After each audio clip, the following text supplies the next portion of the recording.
How's it going, everyone? In this new video, I want to tell you whether or not it's worth buying the Ulefone T1, also known here in Colombia as the Kalley Gold Pro. This is a mid-range phone that was one of the first released by the Kalley brand, but as I said, in other countries this phone will be known as the Ulefone T1, since that's the original manufacturer. First of all, I'm going to make it very clear that I'm only going to talk about how the phone is doing in 2025, since I'm not going to talk about a review or anything like that, because there are plenty of videos about that. So, without further ado, let me begin. One of the problems I already have with this phone is that there are no updates of any kind. There's no way to install an R or something like that, even if you search for the original manufacturer, which is Ulefone T1. So, the first problem you're going to see is YouTube, which is going to say that I switched to youtube.com, because the version is already outdated. And I don't understand why Google is already starting to outdated old versions of YouTube. But hey, another thing is that many of the applications, despite the very old version of Android, are not going to be compatible.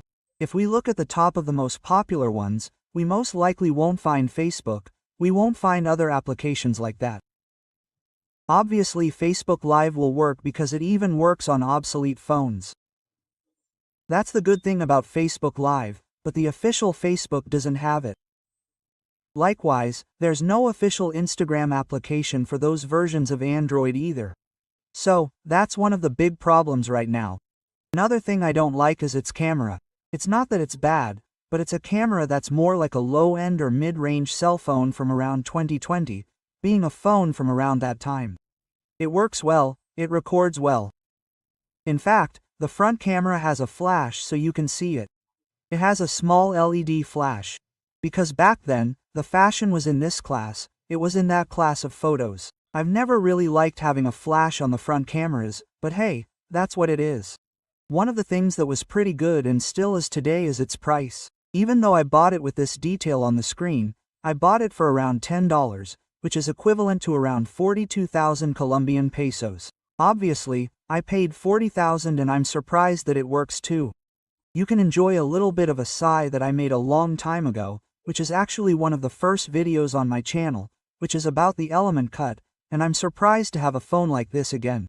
Well, the million-dollar question is it worth buying this Kalley Element Cub or the Ulefone T1? The truth is, no. No matter how cheap it is, it's a phone that really can't do much. It's a phone that has certain shortcomings, unless you're going to use it. There are a few exceptions that I think are quite good, like a multimedia player. Obviously, YouTube can't be used unless you go into the browser or download music, download videos and use it locally. It will also work very well for you. Another thing that will also be quite useful is the issue of sometimes using it as a secondary phone, to sometimes use it to respond to WhatsApp messages, things like that. And that will be quite useful. But as such, using it and having it as a primary phone means that it doesn't have too many shortcomings. It has many things that, honestly, are obsolete.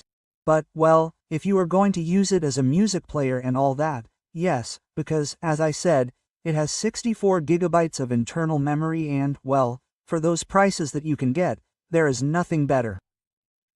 And well, I hope you liked this video. Let me know with a like, subscribe, activate it and all, and see you next time.